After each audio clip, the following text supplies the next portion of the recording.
It's time for Dr. Rademaker's prescription for transformation. Let's tap into your own authentic genius and live the life you desire. You are now listening to Join Dr. Rademaker for an enlightened conversation about our brain intelligence, our body intelligence, and our energy intelligence. And now, here's your host, Dr. Bart Rademaker. I'm Dr. Bart Rademaker, and this is Prescription for Your Transformation. Real people, real conversations, and real success. And part of the idea of this platform, Prescription for Your Transformation, is tapping into those essential things of life, those things that make the difference so that we can survive, thrive, flourish, all these things. And part of that need that we have is taking care of our finances, because if we take care of our finances, then guess what? Then we have so many more choices. But when we don't take care of our finances, then it can be a problem. And we see that over and over and over again. And so for many people, the financial part of their life is super scary because they don't understand it. They don't know the essentials of it. And oftentimes when you talk to the experts, they're talking a different language. And so you have no idea. And sometimes you just don't want to feel like you look stupid. So this platform is about revealing to you some of the amazing experts and friends that I have that can share with you some of the elements, some of the insights that can dramatically transform your life and go in the direction that you want to thrive and flourish. And this amazing financial professional, Roberto Roman, great human being, very charitable too, because we've gone on some humanitarian trips together, really making a difference, and he's going to make a difference for you. And so today, what we want to talk about is, what do we do about debt? How is it that we approach it? Because too often, I think people are accumulating too much debt, and there has to be a way out. So Roberto, thank you so much for joining me today. Thank you so much for having me, Bart. So let's talk about debt. And I guess, first of all, let's talk about the bad habit of accumulating debt. So what are some of the things people typically do to get that debt when they probably shouldn't have had it in the first place? One of the main things I find that people do when to get into debt is keeping up with the Joneses, living beyond their means, not understanding what a budget is, or understanding what a budget is, but really not keeping to a budget. They feel that, hey, I'll just make it up next month, and before you know it, you're 3-4 months in of making it up, and then you're in the hole, and you got to dig yourself out of the hole. That's what I find most people end up doing these days, especially during COVID and everything going on in the world. Today, in today's world, it's so easy to get access to money, I guess, with credit cards and loans and that kind of thing, except for maybe perhaps the banks are not giving out loans during this COVID period. But prior to that, it was really easy. And we saw that in the mortgage crisis. Yeah. And now, in general, more people are in debt than ever before. Yeah, these days people, it's like, look at our government. Our government just keeps on issuing money, so they're in debt. And this country we live in, it's a beautiful country. We have a lot of freedoms, but people just get into debt. These days, people would love to have what they can't have, and the way the banks spin it and the way these organizations spin it, no matter where you go, is, hey, you could have it for no money down today and interest free for the first 12 months, 18 months, 2 years. But most people don't understand what that entails, like how that works. It's interest free, but what is really happening behind the scenes? No one really questions it and understands what that looks like for their financial future. Yeah, right now I don't use any kind of credit cards. Don't like it. I know that I don't get all the points that I could probably benefit from a credit card, but I just want to keep myself out of trouble. Don't do loans, don't do any of those things. It does affect my credit rating, I'm sure, because there's not that history. But I just like to stay away from that. I own my own cars. I don't lease a car. I own my own house. I don't lease that either. And so I'm just doing everything to stay out of debt. So that's a key question that I think that most people are struggling with. And that is, how is it that you get out of debt once you are in debt? And I know you have some strategies to help people to specifically approach that? Yes, the way I like to explain it to my clients as well as potential clients is there's really two key ways to get out of debt. One of the two key ways are snowball and debt stacking. And the reason why I narrowed it down to those two, I'm sure there's a lot of other ways, but from all the research I did, the reason why I like those two, because there's something for everyone. For example, the snowball, you list all your debts out and you pay the minimum on every single debt. And then the additional money you have available that you're looking to apply towards the debt, you apply it towards the smallest balance first. Now, the reason why I mentioned that one first, because it's very important. There's certain people out there that need to see success. When I sit down with clients and they say, hey, when am I going to be out of debt? And I tell them, hey, you're going to be out of debt in 2025. They're like, oh my goodness, I can't. It's too far. It's too long.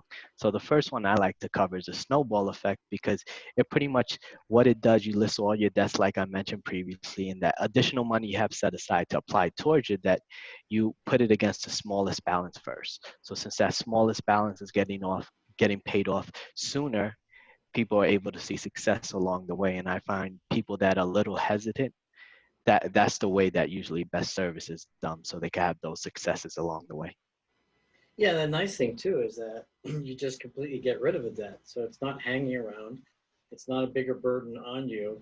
And the fact is you're not getting that interest, accumulated with all the other ones. So it makes perfect sense. And it sort of kind of speeds up as you go along, doesn't it? I mean, as long as you're disciplined, I think that's the key thing. You've got to be disciplined. You've got to set out an X amount of dollars every month that's in excess to the total of the minimum volume together, right? And then that way it's going to snowball because once you get rid of one, right, now you can actually apply much more to the next one. Absolutely. That's the key. You got to be, like you mentioned it right there, you have to be disciplined. Whether it's getting out of debt with whether it's saving for the future, that's the key to anything. Because I think also, perhaps the temptation, by the way, and so it's not going to snowball as nicely or not at all if you just stick with the minimum but don't add that extra to it. And I'm sure there's a bunch of psychology involved with all this because as people are getting rid of, some of the debts, do you find that they stick with that discipline in general? Or do they kind of waver a little bit and just say, you know what, I'm going to keep a little bit more for myself, and then it actually takes longer? I mean, what are your thoughts on that? These days you definitely find people getting off course, which I like to say. They definitely get off course for numerous reasons. Like I have a few clients that, they these days I have a child now, so I could kind of relate. I don't do these bad habits, but I could relate that, Christmas comes around or whatever holiday you celebrate, and like, hey, I want to get my kids everything they want. And my question usually is at what cost? Because you spend whatever you spend, what's the real value? What's the real cost of what you're actually purchasing them after time? So again, I guess it's just being conscious of, okay, what's the true value in this? Is it, just for self gratification? I mean, do I need that immediate gratification? I guess that's why they got in the debt in the first place. And I just love paying with cash. It's just the way that I operate these days. It just makes it so much easier. And I really don't have to think about it. If I don't have the money, I can't do it. No, these days that's the best strategy. And if you're disciplined enough and you find out that works for you, do it. What I usually find is whatever works best for the client, that's what, as long as it makes financial sense, that's what I usually try to gear them towards and show them, hey, this is possible. And based on what you're looking to achieve and based on the things you already have set in place, this is the best way it's going to work for you. So in your situation, you definitely have some key components set up. And if you're a cash person, I definitely say stick to it because it's just so much easier and you save a ton of money on interest. Yeah, exactly. I just hate that whole idea of interest, and it just keeps you out of trouble. I mean, I don't get to do all the things I perhaps would like to do, but it just keeps me out of trouble. Um, so there's another strategy, or let me ask you this.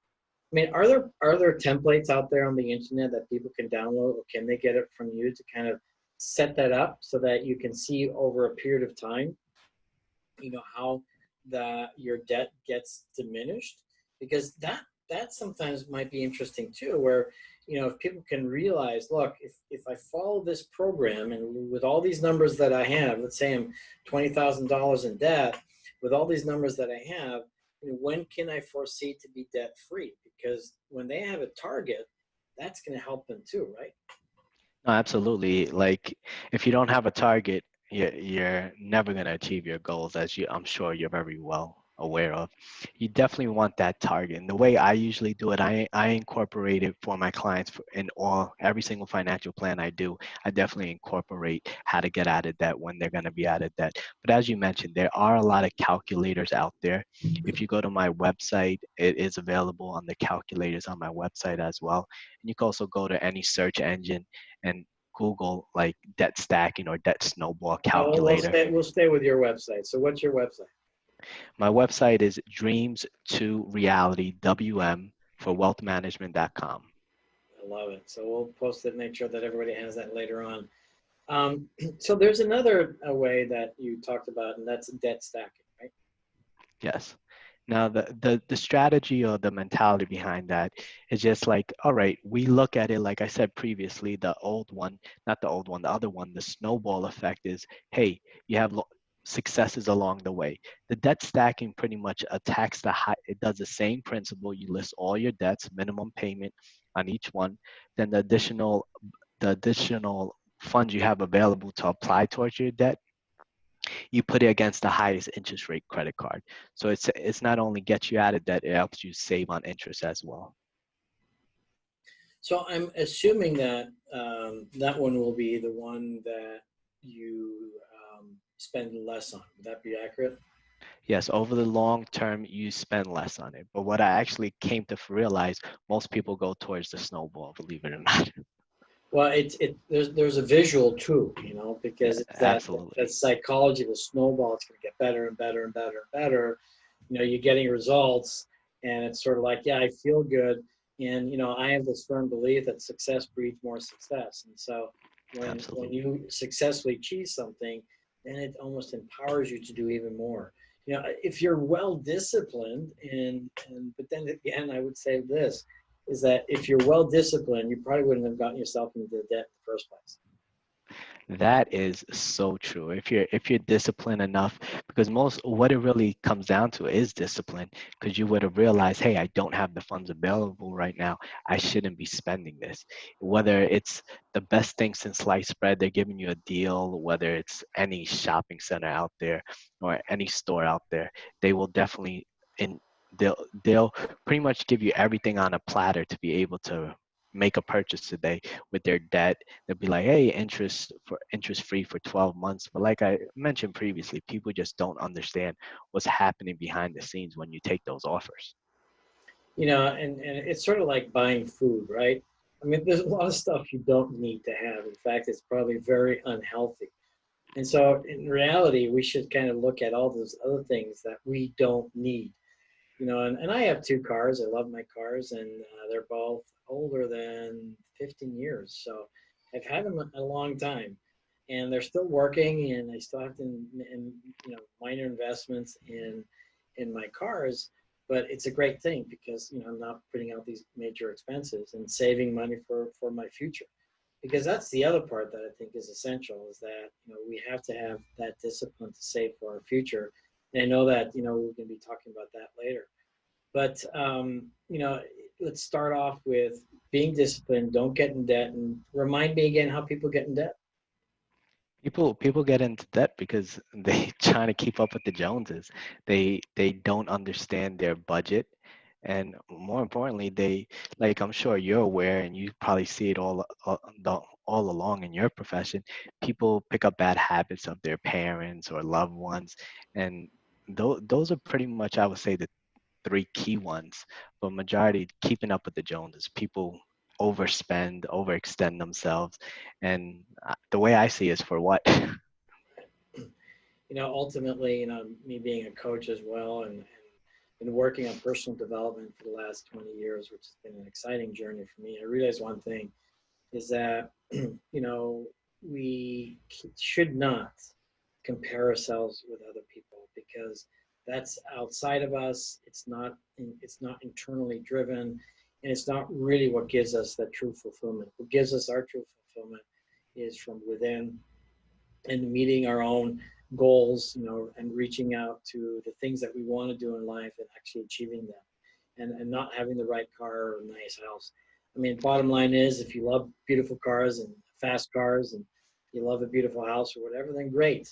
But work towards that, because the fulfillment will be even much better than that. Huberto, so let's talk about your game plan for financial planning. And I know this is a challenge for a lot of people. And we've been talking about, getting out of debt, and that's obviously part of not getting into debt is part of your financial plan. So what is your approach when it comes to financial planning for people? My approach is definitely 6 pillars, which I like to call them. It covers all areas of a sound financial plan. We have protection management, your debt situation, which we touched on last time, your financial goals, retirement needs, diversification and risk, as well as tax efficiency. So that's a lot to think all at once, right? So, Absolutely. so how do you start with your clients? Because it's really important, I guess, as a planner, to kind of figure out, one, what's their situation, which a lot of people are just fearful to share. And you and I have had this conversation before. I think a lot of people are out there just too scared to get the help because they don't want to admit where they are in life. And regardless of where they are, you could be a billionaire and you think you need to be a multi-billionaire and don't want to talk to your financial planner. But I guess if you were a billionaire, you probably had a good financial plan in the first place. But the point is that, knowing where your starting point is and knowing where you want to go. Would that be accurate? Absolutely. It's definitely setting those goals and understanding where, and more importantly, rather than understanding, you got to be honest with yourself, saying, hey, this is where I'm really at. Understand your debt situation, understanding where your income is and where you want it to go. It's definitely a key component, just like anything you try to achieve. You need to understand where exactly you're at and where you want to go. Like you mentioned previously, you're a coach, so I'm sure you could speak on that better than I can. So I like the idea of how you kind of strategize the different parts to it. And so what's the first thing that you begin to address? And I think that's what, protection management, is that correct? Absolutely. It's the way I like to describe it's a house, and the most important part of the house is a foundation, and that definitely, in my opinion, is definitely protection management. So what does that mean? Protection management, that's pretty much where all your insurance requirements fall. We have disability, we have life insurance, health insurance, you have homeowners insurance, renters insurance, critical illness insurance. There's so many different insurances, but that's, I like to call protection management your insurance, the what if bucket, just in case something happens. But does everybody think about that what if? I mean, aren't we all invulnerable? Ha- Does everyone think about it? Not as much as they should, but it's definitely my job, and I try to achieve that for all my clients. The fact to make them aware of what is the other side.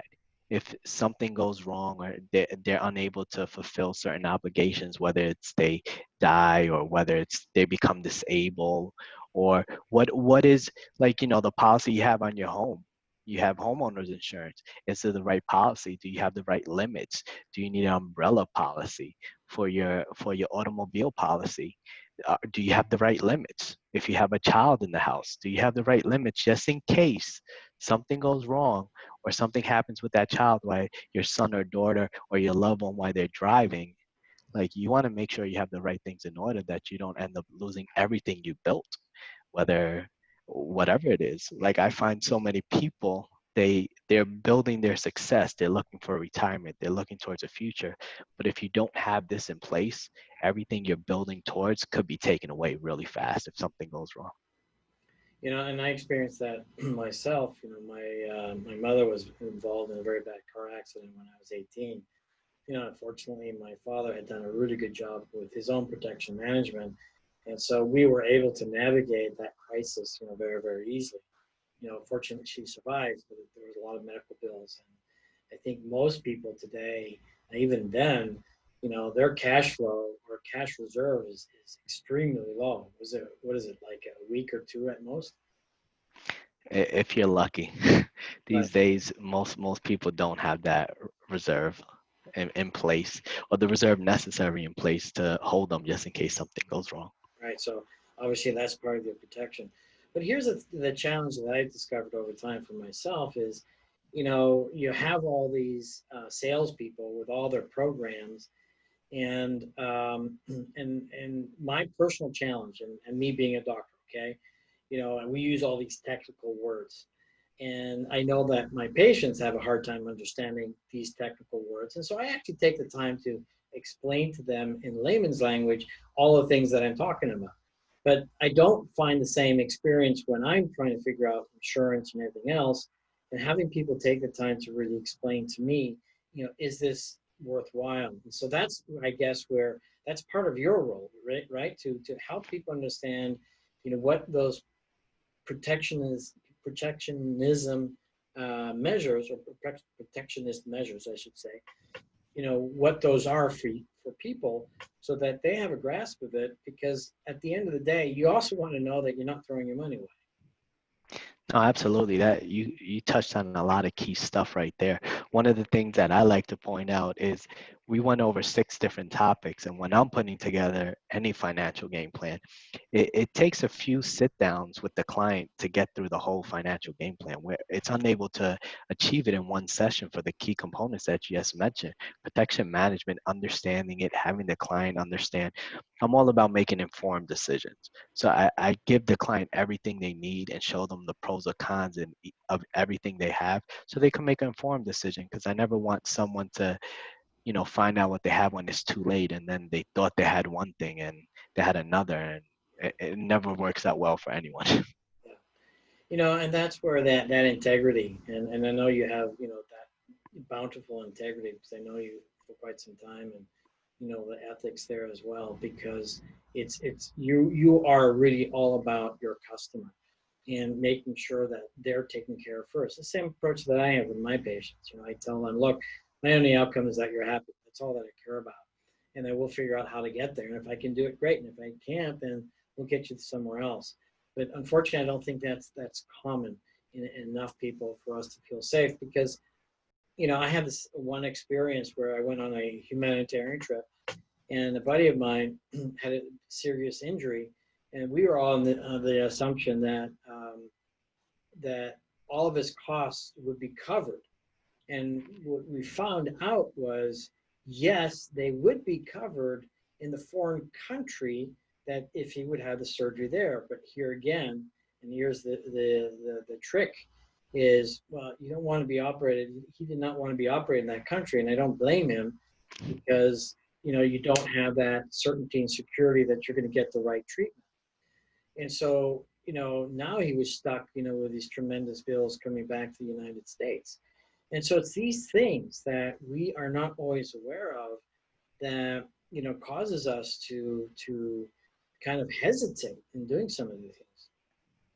No, absolutely. Like you touched on a very key aspect of insurance right there. The fact of when you're going on a trip, when you're booking a trip, you get all these offers for all types of insurance. But the key, in my opinion, is always understanding the exclusions. What is not included in this policy? And that, in my opinion, definitely helps make the decision a lot easier, whether it's worth it or not. Because the things that are usually included are very minimal in comparison to things that are excluded. So part of, I'm sure, your planning is, besides the protection and getting out of debt, which we've talked about already, is also understanding, and a very key concept, which I think is essential, and what most people neglect or forget, and that is, it's not so much how money you make, but it's how much money you get to keep. And part of that is also, how do you grow your money? And it's all about investing.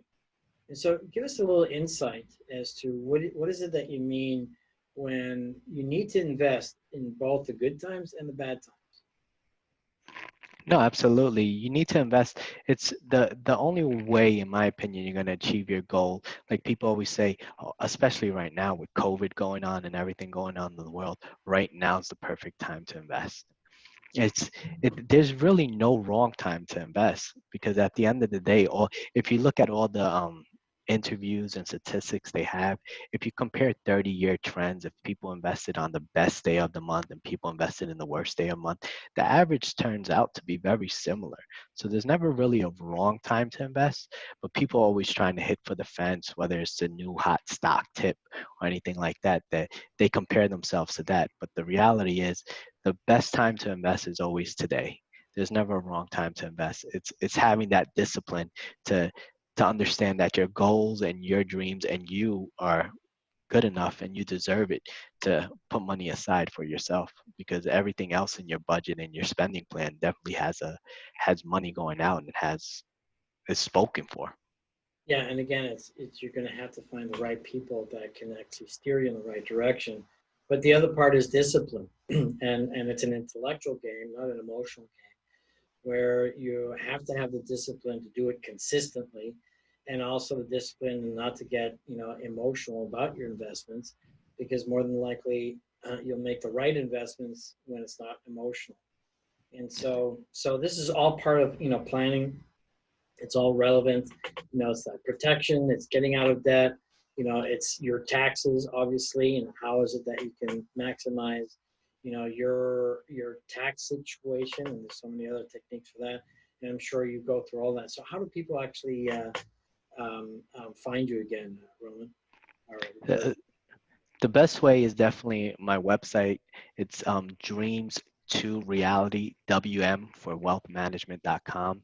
That's dreams to reality WM.com. Roberto, so thank you for all of that. And I'd like to now talk about emergency funds.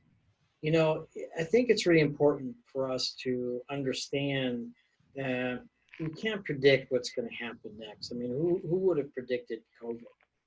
And so it's relevant for all of us to be proactive. And actually, this transcends in all parts of our life, not just the financial part, but all parts of our lives, is to be proactive and to make sure that we're prepared. And interesting, there's a meme that says about luck, and what luck defined is when opportunity meets preparedness. And so those people who were prepared for COVID, I mean, they have a great opportunity ready for them, and they're just taking advantage of that, and probably thriving in this time. And those people who weren't prepared, who weren't proactive, they're struggling, and unfortunately, with dire consequences at times. So tell us a little bit about the emergency funds. We talked already about how to protect ourselves, and so I guess this is kind of in context with that too. So besides the insurances that we talked about already, how do we protect ourselves, and how do we get that emergency fund in place? Well, I would like to start out with first explaining what an emergency fund is. An emergency fund, in my opinion, having 6 months of your monthly expenses set aside, that if something goes wrong, something's happened, whether it's you lose your job or someone gets sick, whatever it is, that you're able to still continue to maintain the lifestyle you have, or minimize it a little bit. I'm sure there's things in everyone's life that they'll be able to stop if push comes to shove.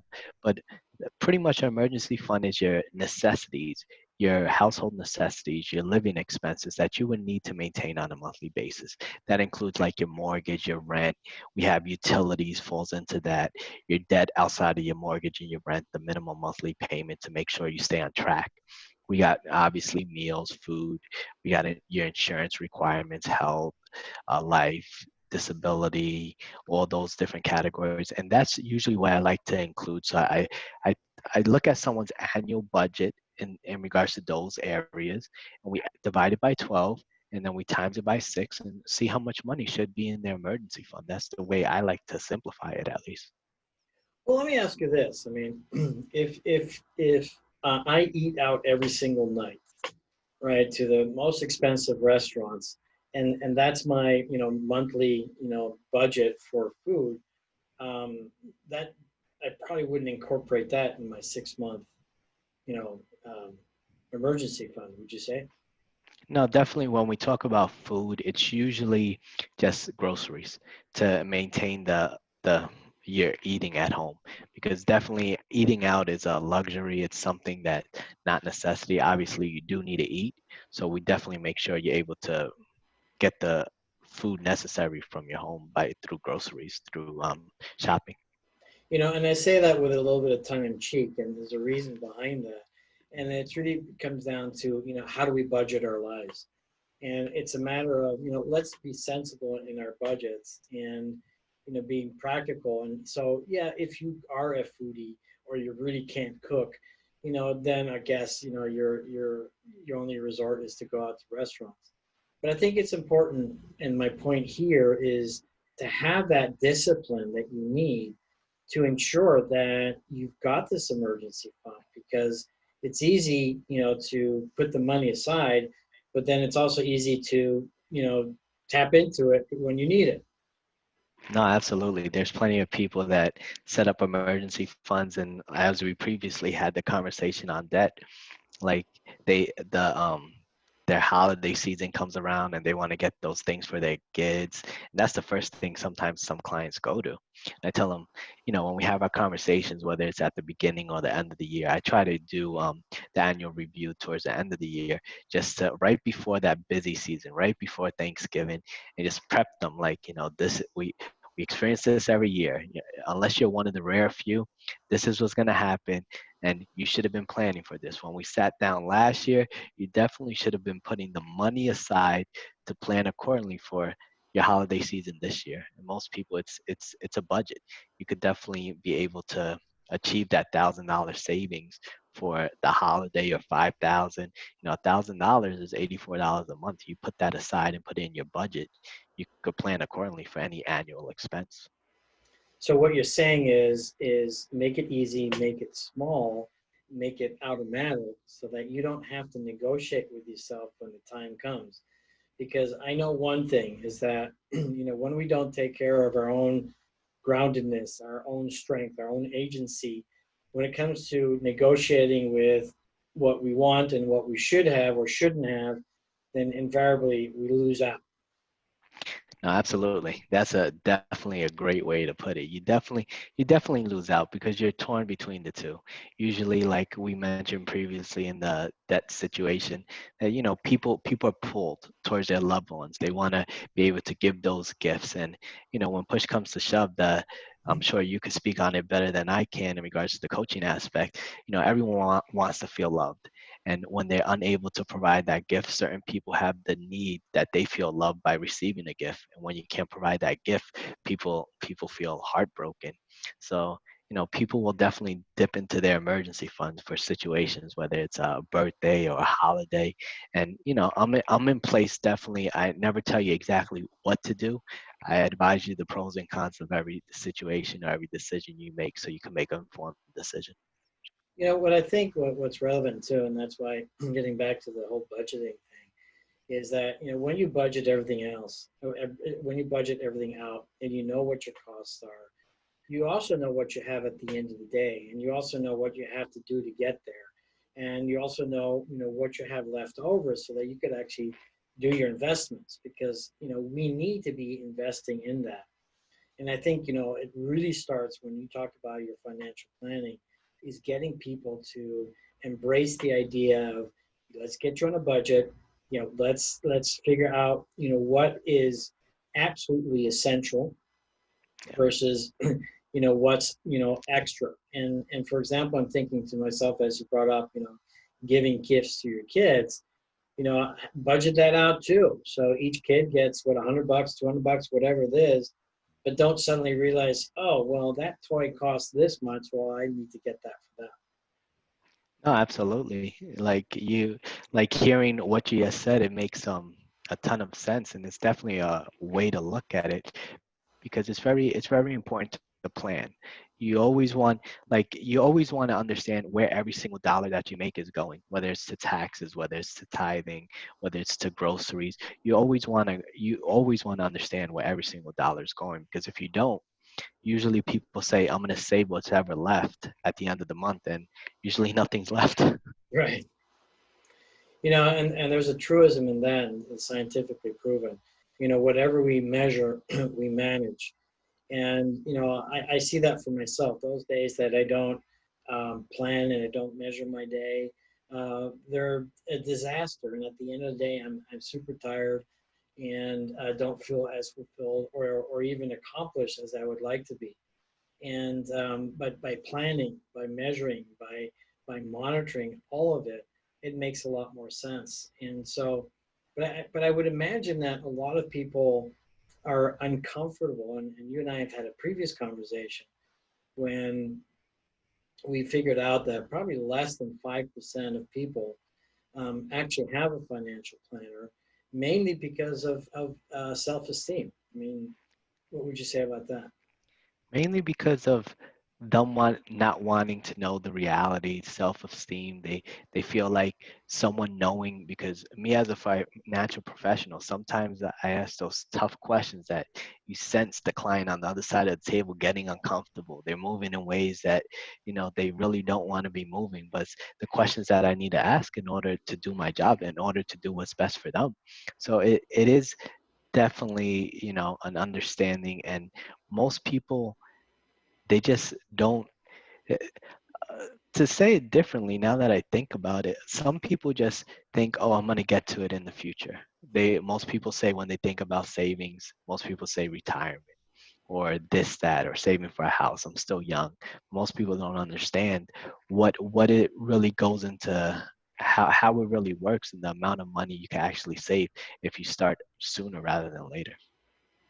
And also part of it, and I've fallen prey to this too at times. It's the immediate gratification. You want this, you want it now. And I'm a major techie, so I love my tech stuff, and I'm all about getting the latest. And in fact, my son was talking to me yesterday about a new camera, and of course, what did I do? I went straight to the internet, checked it out, decided, can I afford this right now? And I said yes, I could. Good thing is I didn't buy it, and so but it would have been very easy for me to just go ahead and purchase it. And it's that immediate gratification that a lot of us, and as you mentioned previously, it's wanting to stay with the Joneses. The Joneses has this new badass barbecue, and I gotta have one even better. It's the same thing with a car. And what I've learned through the coaching is that we have to stop comparing ourselves with other people. The only comparison that's valid is comparing from where we came from to where we are now. How are we closing the gap? And the best way to be able to close the gap is to have the financial resources to be able to do that, and to really postpone some of that gratification. So not have that really awesome car or really awesome vacation, but have the security, the protection, the emergency funds, and all those things, and really having somebody who's grounded, like yourself, in your pocket to help you design that. And that's been my challenge. My challenge is, who can I talk to? And so I'm looking forward to, sitting down with you face to face, be vulnerable, be witness, be told, okay, Bart, what you're doing right now does not make any sense, and create a future that I can be happy with, because it's worth it. So how do actually people find you? The easiest way is definitely my website. It's a dreams2realitywm.com. That's a dreams2realitywm for wealth management.com. Or they can also call my office at 954-800-3313. So I also want to talk a little bit about taxes. And is there anything that you can share with us as far as how do we manage the taxes in the best way? Well, there's a lot of things out there that you could do um, to manage your taxes the best way. What I like to always say to every single client or anyone I speak to in regards to this matter is be proactive. when you sit down to do your 2019 taxes, which just passed, speak to your tax professional. Or I'm usually proactive and tell them, hey, based on your previous year tax return, this is what you could be doing different. But speak to your tax professional and say, hey, based on everything you have in front of you of my life, what should I be doing differently to make sure I'm operating my life in the most tax efficient way? Because there's a lot of things out there. Back a few years ago when when the government changed the tax code, it stripped out a lot of things that employees could do. But there's also things available, and you always want to make sure you're aware of what you're able to do to maximize your refund, to maximize the amount of money you have to pay out. Does that make sense? Yeah, I never thought of that because what comes to mind too, and me who likes to measure and monitor everything is using a system like QuickBooks or whatever other ones are out there, and actually evaluating your history. What did you do last year? Where did you spend your money? And having that kind of detail and then recognizing, whoa, I spent a lot on movies. Maybe I should do things a little differently because in the moment you're kind of not aware of it. But when you take it into perspective and then realize, wow, I could have saved, $1,000, $2,000 here if I hadn't done that. And as it turns out, I really didn't like doing that in the first place. But in the moment, it's all about, negotiating with yourself, and the lowest denominator unfortunately wins. Because you just don't have the stamina or the strength to not proceed with that. And so, planning and being proactive based on, historical facts, I think is really important. So I like that idea of yours. I like the idea to sit down with your accountant and say, hey, great, what is it that we could have done differently? And then having a deep look at what you're paying for, your internet services or your cable services, and kind of reflecting on, okay, well, do I really need the cable? I mean, how much did I really use of that? And in fact, this year I got rid of my cable because I wasn't using it in the first place. And so right there, I'm saving, I think, $70 a month. So, that's what, 840, a year. So that adds up. And having that awareness, really, helps with smarter planning. No, absolutely. Definitely having that, like you said, having that awareness helps with any sound financial game plan because you always want to be proactive. You never, like I heard the story one time, I forgot exactly where I heard it. You never want to be on the rocking chair when you're 80 years old, say, hey, what if I would have X? So you always want to be in a scenario where, hey, what could I have done better? Like you and I, we spoke a few times and it's a lot of times, all right, we did this, how can we improve it? And it's always about how can you improve. So that's where I like to implement all areas of my life is just saying, all right, 2019 is finished, what could I do better? Does it make sense to do a traditional IRA? Does it make sense to add more money to your 401k? Is a pre-tax 401k better for you? Is a Roth 401k better for you? There's a whole bunch of different scenarios that you need to make every single day, but most people just look over to the left and it's like your financial life. You look over to your left or your right and you say, hey, my friend's picking this one, let me just choose that one. Oh, 5%. The company matches 5%, let me just put in 5%. And that's with no understanding in regards to what that's going to do to your financial future. So it's definitely a proactive approach and sitting down with a financial professional to be able to say, hey, what can I be doing differently? What am I doing good? What habits do I have that are working in my favor? So you could ultimately achieve the goals and successes you want. I love it. So it leads me to the final question for you, Roberto. And, I see you as a man of integrity, also focused on the client.